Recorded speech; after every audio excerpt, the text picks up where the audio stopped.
Good afternoon. I'm not going to ask you about Mo's contract today. That's a start. I'll ask you about Virgil's. There has been a report this week that he's been offered a contract. Virgil has. What can you tell us, if anything? What do you think the answer is going to be? I know what the answer is going to be. Well, I've always got to check, haven't I? Your boss is always telling you have to ask that. check. Yeah. Maybe tell your boss that you always get the same answer, so it's a bit boring for the people to listen to these press conference. Well, it's like you tell your players what to do. So my boss tells me what to do. So if your players don't do what you ask them to do. But I hope I give them better tips than the ones you get then. Obviously, you've taken part in derbies before. I mean, it's Feyenoord Sparta, isn't it? And obviously, Klassiker is Feyenoord against Ajax, isn't it? So, what are you expecting from your first league Merseyside derby, particularly as it's the last Merseyside derby at Goodison Park, potentially? Yeah, I think it's going to be special for everyone, for all the fans that are involved, for the players that are involved, and as well for the managers. To be part of this game is already special, then to be part of the last one on Goodison Park makes it probably even more special. But yeah, it's only a nice experience if the result goes your way. So that is where we are focusing on most for this game. Would it be added satisfaction to take all 3 points because it is the last one at Goodison Park, or is it purely just about 3 points because of where you are in your season now? I never speak about 3 points before a game. You can only talk about this after the game, especially if you face a team like Everton that have done so well in the last 3 or 4 games. 3 clean sheets, a very good game during the week against Wolves. So yeah, we know we have to be ready for a tough game against a good side, against a well-managed side as well. So and probably the fans will be loud.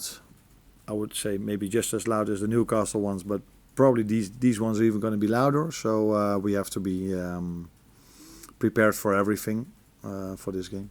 And just in terms of who you might get back, is it only Alisson potentially?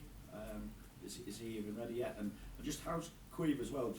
Just because obviously I know the disappointments at the end of the game against Newcastle, but you know he's got plenty of credit in the bank already for what he's done this season. No, definitely. It was on 1-0 where Joe Gomez made a mistake and they went 1-2 towards him. He saved it. That could have been the 2-0. So he saved us in that moment. So maybe he saved us a point, because if we were going 2-0 down, you never know what could happen afterwards, but things would have been even harder for us. Unfortunately for Caoimhín, and that is the position he's in, if you make a mistake as a goalkeeper or you make a misjudgment, it's very difficult for someone else to cover it up for you. He's done that a few times for us. If someone else makes a mistake, a player, he's always there to help us. Unfortunately, we as a team are not able to help him, mostly if he misjudges a ball, because he's our last player. But I think he's in a good place, although he's disappointed like all the others, because we dropped points from a winning situation 1 minute before the end. But he can go into this game with a lot of confidence. Let that be clear. Are they not ready yet then? Not ready yet, no. But he will be ready very soon. Arne, going into this Merseyside derby, you've got a lot of players in your squad that have experienced the atmosphere, know what it's all about. So to what extent do you lean on them going into a game like this? Not particularly because they've played that game, but as a manager, you always lean on your players because you can make up a good game plan or a great game idea. But it always depends on the players if they are ready to work very hard and to play at their best. So you always lean on your players, not particularly in Everton away, but in every game you play. And what do you know about the Merseyside derby? What has people around here told you about it? People told me about it, but I think the main thing I have to know is their playing style, what we can expect. And you need to be aggressive if you go over there, because they will be aggressive as well. But you have to be aggressive in a smart way, because last season we were very aggressive when we went out there, because I watched the game back yesterday, and after half an hour I was a bit surprised because Liverpool had the ball most of the time, but there were 10 fouls made by the Liverpool players and only 1 by an Everton player. So we have to be aggressive, but in a smart way, and especially because they are a big threat in set pieces as well. So every time we give away an unnecessary free kick. That is not smart. So yes, be aggressive, but in a concentrated and smart way. Given what you said there, then, how do you approach this game? How do you set your team up and send them out? I think we want to be aggressive on the front foot every game we play. That's not going to be different now, but we always make a game plan where we try to adjust about the threats the other team has and where we think we can hurt them. So that is the way we're going to look at this game as well. But every game, if you want to have a chance to win, you need to be very aggressive and you have to run a lot. And that is one of their strengths as well. They're a very, very hard-working team. So, yeah, if you want to talk about tactics, you first have to match their work rate. And that is what we can, because we've showed that in all the games we've played till now, that we are a team that works really hard as well. But that's also what we need if we go to Everton, because the team works really hard and the fans of Everton will probably help them working even harder. Everton have got form for targeting goalkeepers they perceive to be maybe a bit weak for set pieces. They did so against Tottenham last season with Vicario and scored from a set piece. Do you think, given the nature of the third goal on Wednesday, that are you expecting some of the same from Everton tomorrow? I don't think Everton is the only team who is trying to block a goalkeeper or block the best header. That is, I think if we were here 5, 6, 7 years ago, nobody spoke that much about set pieces, and we're 5, 6 years later, and now almost everyone is talking about set pieces and the importance of set pieces. And Everton is definitely a team that can score from a set piece, but we have some players that can score from a set piece as well. So we are focused on the ones we have to defend, but we also think about the ones we can get, because big games, so the ones against City, the ones against Arsenal, Chelsea and all the others, are a main thing in those games are set pieces. So Merseyside derby is a big game. So set pieces is a big part of that as well. Could be quite extreme weather tomorrow, winds of 65 miles an hour forecast throughout the day. Is that much of a consideration for you? Not at the moment, but the moment it is like this, you always have to be take this in considerations in the choices you make. So, and I'm not talking about the lineup, but I'm talking about the execution of actions of the players. So if you have the wind in your back or not, that can have an influence on certain actions you have to make.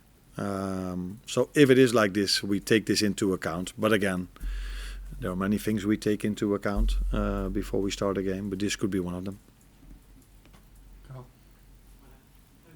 Trent made a significant impact when he came on in Newcastle. I know it's almost impossible to replicate what he does with what you have written in the score. So can you explain how him being in the side changes the dynamic of the side, just differently with him in it to not being in it?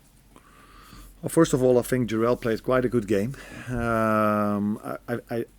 From what's been told to me, not everybody is agreeing with me, but if you just look back at the game, then you saw that in his 1v1s he had no problems. The few times that Anthony Gordon was a threat, he was not involved in those moments. But if Conor is available, I think he's a similar type than Trent when he plays as a right fullback. He's also someone who tries to attack the goal, wants to make the underlaps and the overlaps, like you saw against Real Madrid, for example, where he almost scored. But if we play with Jarell, it's a different type of player. So he's then more, like the way Ben White's maybe fills that position in. He's a bit more behind the ball, playing the ball through the lines instead of underlapping, overlapping all the time.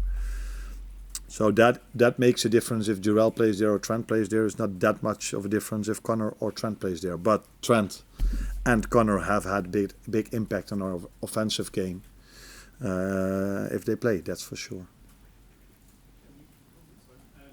McAllister suspended for this game. You're fortunate that the midfielders you've got now available have all had game time, so you've got options there to replace him. That's the good thing. The downside to it is that I think that these players hardly make any fouls, but they're already. Ryan is also one card away from being suspended, so that is something for us to be aware of. how that is possible, because we hardly make any fouls. And McAllister won in Newcastle. You could argue if you saw all the decisions that we made afterwards, if it was so correct that he got a yellow for that. But during a season that players will be suspended, and it's always in moments where you feel like, we could have used him. But the good thing for us is we've got the main four midfielders that have played with Daum, Curtis, Ryan, and Maka. One of them is not available at the moment, so still 3 left, and Harvey Elliott is on his way back. So I think that line is not our main worry at the moment, but our main worry is, of course, I think at this moment, if you look at how close they're all back for playing time, it's only 3 injuries left, and that's in our last line with Diogo being close to being back, Federico being close to being back, and the same for Alisson. So that means that only Ibou, Conor and Kostas are a bit further away from playing time. Hi, Arne. How much extra pressure do you and the players feel being top and other teams waiting for you to slip up? I think if you play for Liverpool, every day you feel pressure. Because you play at a big club and everybody expects one thing from us, and 2 things from us, that we win and that we play good football. So that's also the good thing, that these players are used, that this is expected from them. So if we're top of the league or we're 2nd, 3rd or 4th, people expect from us to win, and people expect us to win in a certain way. And that pressure is always there, and I think if you play at this level, if you work at this level, you like this pressure. For the simple reason that players are able to do what is expected from them. So it's much harder if you, for example, have to stay above the relegation zone and you're in a team like, it's quite hard for us to achieve this. But we've got the quality to do what we are doing at the moment, winning games and playing good football. And there's always pressure if you are at a club like Liverpool, like at Arsenal, like at City, like at Chelsea. Hi Arne, you mentioned Ryan is 1 yellow card away from suspension.